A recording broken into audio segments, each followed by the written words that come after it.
माझ्या जीवनातले काही किस्से साहेब तुम्हाला सांगतो. मी कितवी शिकलेला आहे?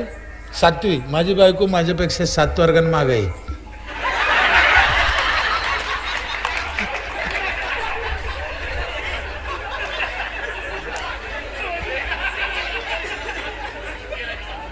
चाळीस वर्ष झाली आमची युती आहे. तुटत नाही, मोडत नाही, जमत नाही, पण चालला. पहिले 20 वर्ष आम्ही तिला शिकवलं.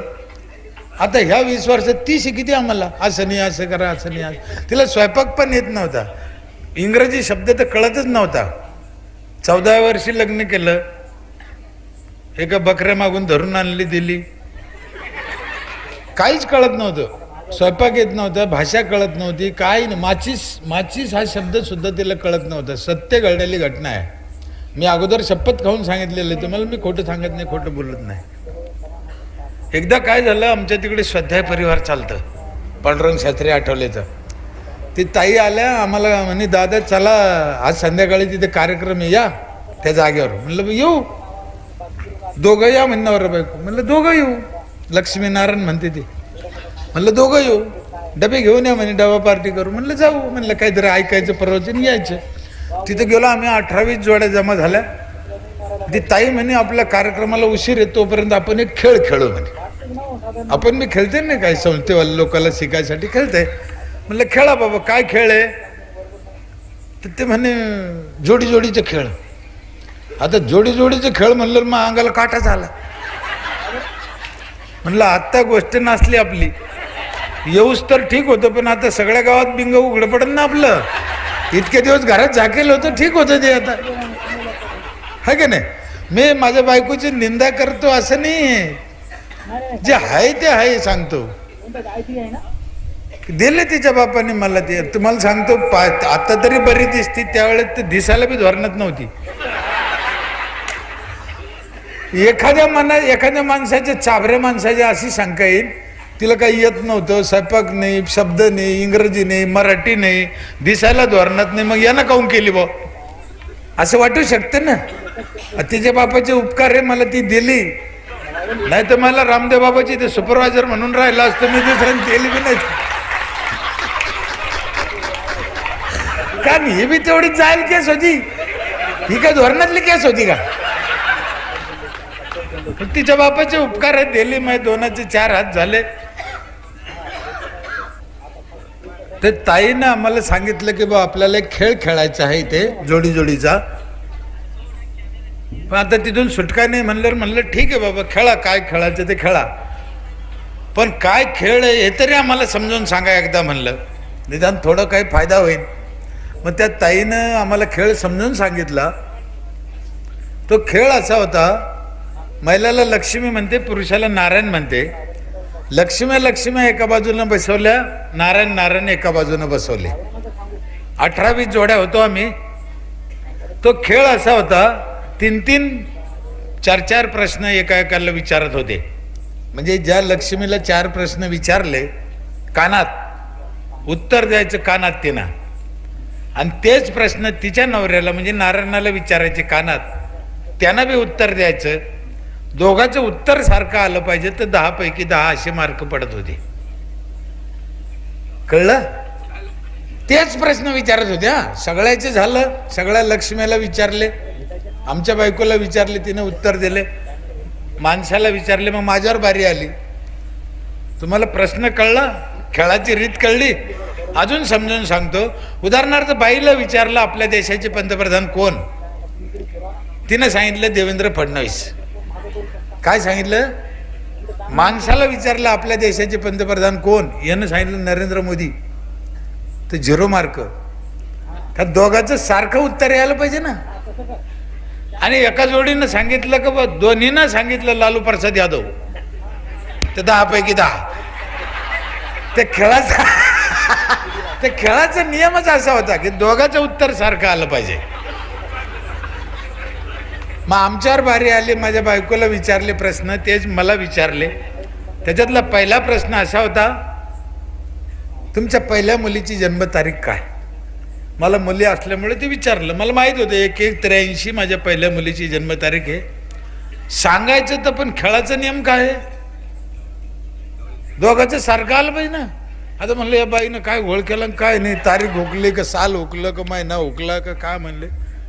आणि सर खानापूरकर सर, शपथ खाऊन सांगतो सत्य घटना आहे, मी विचार केला आणि मी उत्तर देऊन टाकलं. म्हणलं मला काय माहित नाही भाऊ.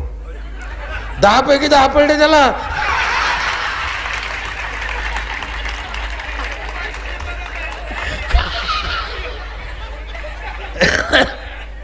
वास्तविक पाहता 1-1-83 त्याचं उत्तर होतं. मला माहित होतं, पण मी सांगितलं कारण मला त्या खेळात जितायचं होतं, मला माझ्या जोडीदाराला घेऊन चालायचं होतं.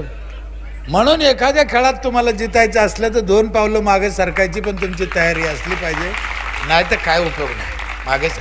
त्या दिवशी एक गोष्ट मी लय महत्वाची शिकलो. ह्या जगात तुम्हाला किती अक्कल आहे याला काही किंमत नाही, तुमच्याजवळ काय काय आहे याला बी काही किंमत नाही, तुम्हाला किती जणाला घेऊन चालता येते त्याच्यावर तुमच्या अकलीची किंमत आहे, नाही तर तिचा काय उपयोग नाही. म्हणून जे काम आज साध माणुसकीचे करते, लोकाला घेऊन चालायला शिकते, ह्या घेऊन चालण्याचा आनंद महत्वाचा आहे. आणि घेऊन चालणाऱ्याच्या अकलीची खरी किंमत आहे. भले त्याला कोणी पारितोषिक देईन, कोणी पेपरात येईन नाही येईन, कोण काय म्हणेन ते महत्वाचं नाही, पण खरा मानवाचा जन्म त्याच्यासाठी असं मला वाटतं. तुम्हाला दुसऱ्याला घेऊन चालता आलं पाहिजे. ज्याला घेऊन चालता येत नाही त्याचा काय उपयोग नाही, त्याचं जीवनच निरर्थक आहे. म्हणून घेऊन चालायला शिका.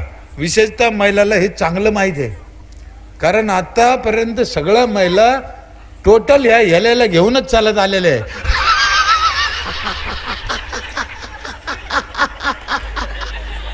काय येतं हो याला, काय येतं? अर्थात ती फसविती त्याला बोलण्यात नादात कशात. आपण त्याला चिटिंग म्हणतो, पण चिटिंग नाही, ते घेऊन चालायचे शास्त्र आहे. हा ना, ती वडाला जाते, ती म्हणते मला 7 जन्म हाच नवरा मिळावा. बरोबर आहे का नाही? हे माणसाला वाटत हा, ते खरं नाही. हा, आमच्या गुरुजींनी सांगितलेली सत्य घटना आहे. बाई वडाला जाते 7 जन्म हा नवरा मिळावा म्हणते, हे 100% खोटं आहे. ती याच्यासाठी जाते का पुन्हा याचं थोबड पाहू नये. आणि हे गणितानं सिद्ध केलेलं आहे, गणितानं. तुम्ही आपण आपला विषय नाही पण सांगतो पटकन. जी बाई वडाला जाते 7 जन्म नवरा मिळावा म्हणते, त्या बाईला विचारा तुमच्या दोघात आधी कोण मेलं पाहिजे, कोण मेलं पाहिजे, नवरा का तू बाई? बाई मेली पाहिजे. बाई खरं बोलते, खेड्याची बाई आली खरं बोलते. बाई आधी मेलं पाहिजे.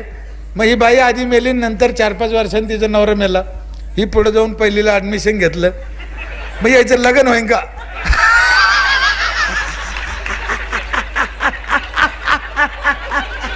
मग ही पुढे जायचं काऊन म्हणली? पुन्हा याचं थोबड पाहणं नको.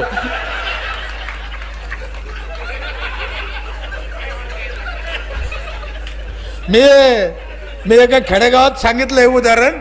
एक बाई उठली बिचारी सज्जन, ते म्हणे दादा लोकांचं मला माहित नाही पण मला माझ नवरा लागतो. म्हणलं कर बाई, मला काय प्रॉब्लेम आहे, तुला तो नवरा लागतो, मला काय प्रॉब्लेम आहे. ते म्हणे कोणाचं काय असो. पण म्हणलं बाई एक करताई, सगळ्या बाया कटाळल्या नवऱ्याला, तुला तोच लागतो तर असं त्याच्यात काय गुण आहे ते तरी सांग. म्हणलं बा निदान दुसरे काही शहाणे होते. ती म्हणे त्याच्यात गुण आहे, तुम्हाला कोण सांगितलं म्हणे. हा म्हणलं मग कशाला लागत तुला 7 जन्म? ती म्हणे हे याला शिकिता आयुष्य गेलं, दुसरं करून कुठे लफडे करता म्हणे. म्हणजे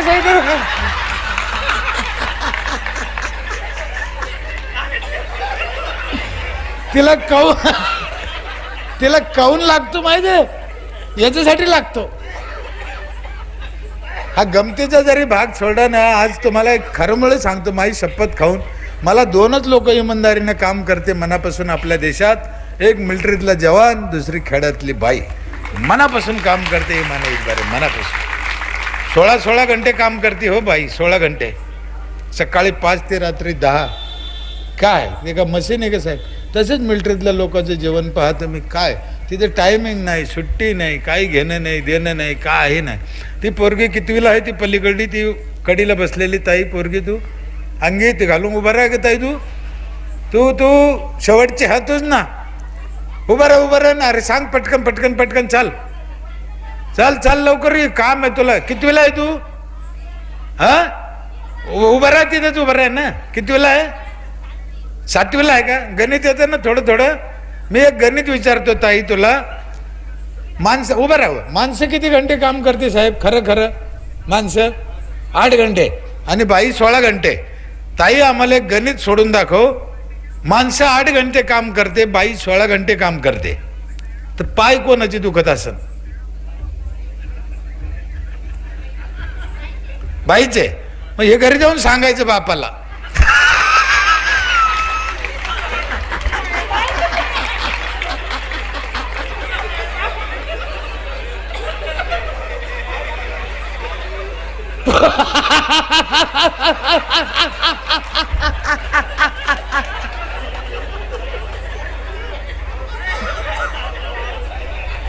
काय माणसं स्वार्थी झाले, स्वार्थी, ज्याचं त्याला कळत नाही. सकाळी आहे ना, आम्ही काय केलं आमच्या गावात, तुम्ही पाहिलंच, गरम पाणी बसवलेलं आहे सगळं सोलरमध्ये. सगळ्या गावाला गरम पाणी देतो सोलरवर. ते सोलरचं पाणी द्यायला पाहिजे. मला कशाहून सुचलं माहिती आहे? अख्ख्या गावाला सोलर आहे. का बाई सकाळी उठल्यावर 2 घंटे लागते तिला पाणी तापून द्यायला. 2 घंटे. बरं माणूस का उठला का पहिलं विचारतो पाणी तापलं का, पाणी कुठून आणलं, कशावर तापलं, काही घेणं नाही त्याला. बरं तापलं तर तापलं. इकडं माहीत नाही मला काय पद्धत आहे, आमच्या तिकडं तर फार बेकार आहे. पाणी तापल्यावर त्याला बादलीत टाकून द्यायचं आहे का नाही. 10-5 फुटावर त्याची मोरी राहते आंघोळीचे. ते जायचं याला राहतं आंघोळीला, मग बादली कोण नेतं? बाई नेती. मग जायचं यालाच येतं, मग हा बादली नेत काऊन नाही? काय प्रॉब्लेम आहे काय साहेब? हे मोठं सूत्र आहे हा. कारण हा याच्या हाताखाली ते शिंगरू घेऊन जातो संघ बादली घेऊन. माझं मत एवढंच आहे की ज्या दिवशी माणूस आपली आपली बकेट नेईन त्या दिवशी देशाचा विकास होईल. एवढं सूत्र आहे त्याच्यात मोठं. त्याचं कारण असं आहे, आमचं काम आम्ही करावं हे आम्हाला माहितीच नाही ना अजून. ज्याचं काम त्यानं करायला पाहिजे ना. बरं बादली न्यायचं काय प्रॉब्लेम आहे? बादली तर नेत नाही. टावेल आंघोळ झालो तिथून आलटवतो, टावेल घे रे. मग टावेल न्यायचं बी वजन होतं का त्याला? जर त्याच्या हाताला काय पिअरलेस होईल का आराम करायचे, झाला टावेल नेत नाही. हे ग्रामविकासातले खाचखळगे आहे. हे माणसाला कळायला पाहिजे, सुधारायला पाहिजे. म्हणून झाडाचा आपला जो प्रकार होता, आम्ही झाडं लावायला लावलं. एकदा वट सावित्री पौर्णिमेला झाडं लावायला लावले आम्ही. पाहिलं महिलाला मी ती नस पकडितो. ग्रामसेवकाला म्हणलं आण रोप वडाची, उद्या वट सावित्री पौर्णिमा आहे. ते म्हणजे साहेब वडाला लई जागा लागती, वडं कुठं लावत्या गावात. म्हणलं आपल्याला कुठं लावायची, वाटून द्यायची. ते गेलं नर्सरीत, 70 रोपं भेटले त्याला. सत्य घटना आहे. मला म्हणजे 70 आहे. म्हणलं आण. ग्रामपंचायत पुढे ठेवलं ना, असं लाऊडस्पीकरमध्ये दौंडी दिली. उद्या वट सावित्री पौर्णिमा आहे, महिलाला विनंती आहे की वडाची पूजा तुम्हाला करायची, त्याच्यासाठी वडं घेऊन जा. तुम्हाला कुठं लावा, कुंडीत लावा, शेतात लावा, खळ्यात लावा, ज्याला ज्याला इच्छा आहे त्याने घेऊन जा. मोफत आहे वड. आणि वड सावित्री पौर्णिमेला वडाची पूजा करणं अत्यंत गरजेचं आणि अत्यंत महत्त्वाचं आहे. फक्त प्रश्न एकच आहे का आपल्या आपल्या वडाची पूजा करा, दुसऱ्याची नका पूजू.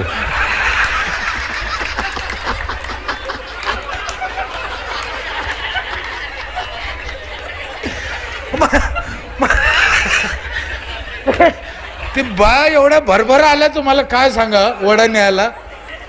70 वड साहेब 15 मिनिटात पुरले नाही मला. ज्याला पुरले नाही त्या बाया म्हणे भाऊ आमचे वड. म्हणलं तुमचे वड मला काय माहिती तिकडे काय कुठं.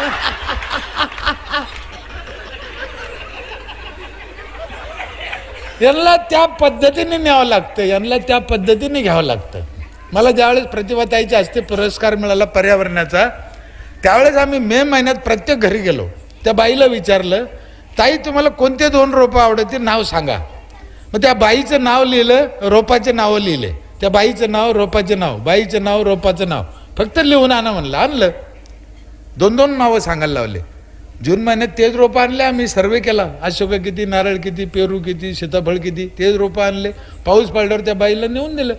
ज्या बाईनं सीताफळ सांगितलं तिला सीताफळ, जिनं पेरू सांगितलं तिला पेरू.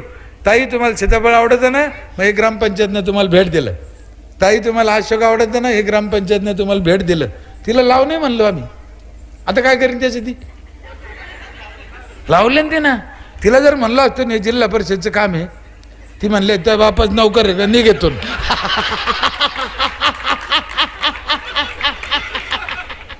समाज तोच आहे, त्याच्याकडून करून घ्या. आपलं काय झालं साहेब, गावोगाव तुम्हाला शेतीचा अनुभव आहे, तुम्ही खेड्यातलेच आहे. नीट ध्यान करा.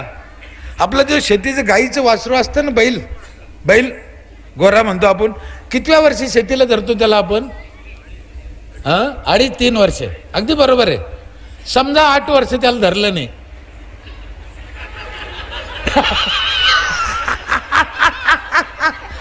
काय होईल तो? कठाळ्या तसे 1 कठाळ्या झाले. आता यायला तुम्ही उशीर केला धरायला. आता हे काय करते माहिती आहे? रस्त्याने चालणाऱ्याला ढोसणे आणते. हे शेती नाही करीत आता. आणि ज्या बैलाला तुमचे बंडू भाऊ, सुरेश भाऊ, सुरेश गुरुजी, आणखीन इतर जे काही तुमचे बैल हे गोरे, यायला तुम्ही 2.5 वर्षाला धरल्यामुळं काय झालं, तुम्ही जू वर केलं की ती मान खालून करते. आता मी पाहिलं ना तुम्ही.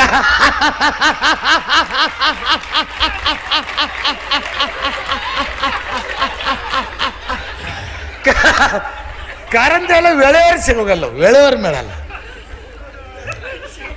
वेळेवर शिकवायला पाहिजे. हे समाजाचा दोष नाही आहे.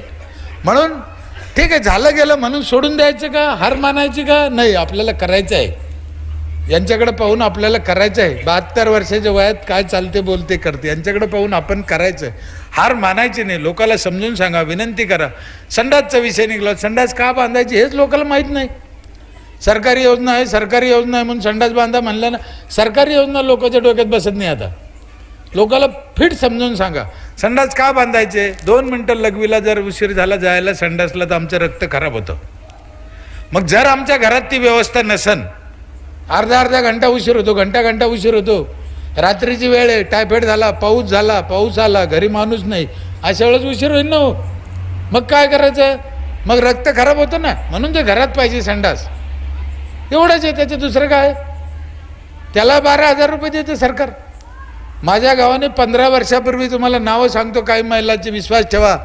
शेवंतबाई गायकवाड, छबाबाई राते, मालमबाई कारले, ममताबाई मुचक, शेख जमीलाबाई, या महिला विधवा होत्या. विधवा, यांना नवरा वारला होता, यांना मुलगा नव्हता, यांना शेती नव्हती, या मंजुरी करीत होत्या. काय गरिबीचा अंत आहे का?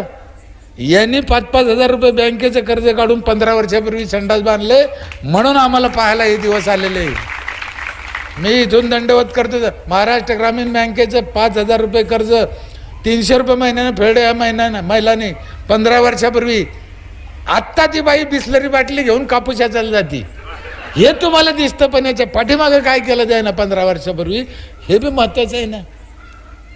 कारण त्यांना त्यावेळेस विनंती केली, त्यांनी समजून घेतलं. माझ्या गावाने खूप समजून घेतलं, खूप. अर्थात वाद झाले, कटकटी झाल्या. काही गाव असं असते, गाव तसंही असते. सगळे लोक थोडी सारखे असते. म्हणून संडास बांधा, लहान बांधा संडास. 4,000 संडास होतोय. आज बी कोपऱ्यात बांधा. ह्या कोपऱ्यात, घरात कोपरा असतं, भिंती 2x2च्या संडास लय झालं साहेब. ते काय बेडरूम आहे का? काय तिथे काय करायचे? आणि कोपऱ्यात जर बांधला 2 भीती आहे तेच राहते. काय त्याला काय 4 भीती कशाला पाहिजे त्याला? मी तर लोकांना हे बी सांगतो की बाबा तुम्हाला 2 खोल्या राहत्याच नाही का, 2-3 खोल्या. मागच्या खोलीत संडास बांधा, भीत बी नको. खालची टाकी बांधा, भांडं बस झालं. भीतन, पत्रण, दरवाजन, चौकटन, कवडन, वरून पत्तर, एवढं कुठं कशासाठी करतो बरं आपण? एक जनरली भिंती, दरवाजा, कडी, कोंडा हे काऊन लावतो आपण? कोण सांगन? कशासाठी लावतो आपण?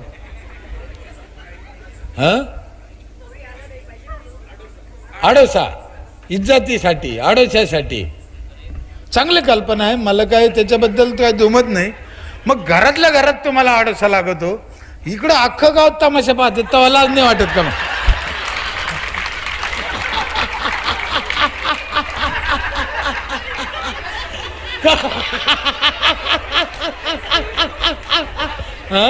इकडे काय, इकडे काय?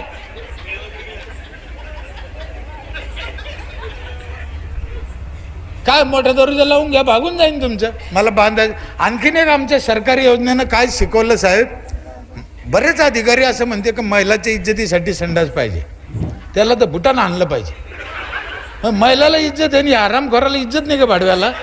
काही लोकांच्या डोक्यात खुपसून देते हो. बघ असं आहे का, महिलाच्या संडासमध्ये किडे आहे आणि याचे संडासचे काय मथुरेचे पिढे बनवते का बाळवे? संडास आहे तो मोठ्या माणसाचा असो, लहान लेकराचा असो, बाईचा असो, असं म्हणतं विज्ञान. खरं का खोटं मला माहीत नाही, पण मी ऐकलं. नीट ध्यान करून ऐका, तुम्ही सगळे सुज्ञ लोक आहे.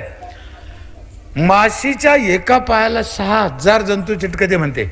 एका पायाला 6,000 आणि तिला पाय राहते 6. ताई 36,000 जंतू चिटकते. आता आपण एक त्याचा प्रयोग करू. समजा ती माशी रस्त्यावर कोणाच्या संडासवर बसली आणि उठून आली आणि भाकरीवर बसली, तर आपण काय करतो त्या भाकरीचं? खातो का नाही? आता याचा एक वेगळा प्रयोग पाहू. समजा एखाद्या माणसाला स्वतःच्या संडासमध्ये टाचणी बोडायला लावली, टाचणी टोक, आणि ती टाचणी भाकरीला लावायला लावली त्याच्याच, आणि त्याला म्हणलं खाय भाकरी, खाईन का? बरं, टाचणीचं टोक मोठं का 6 पाय मोठे? हा, मग टाचणीचं खात नाही, 6 पायाचं खातो. कारण काय? काय कारण? त्याला ते कळलं नाही, तो अज्ञान आहे, म्हणून शिकायचं आहे. हेच काम तुम्हाला करायचं आहे. साथ तुम्हाला हीच घालायची आहे, लोकाला शिकवायचं आहे. इथं एक घोटाळा झाला मोठा. सुईच्या टोकान लावलं, ते आपलं आपलं होतं.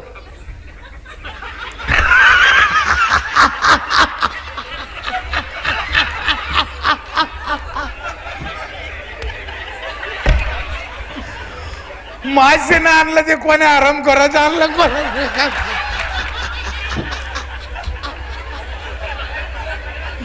भाजपचं आहे का काँग्रेसचं आहे का?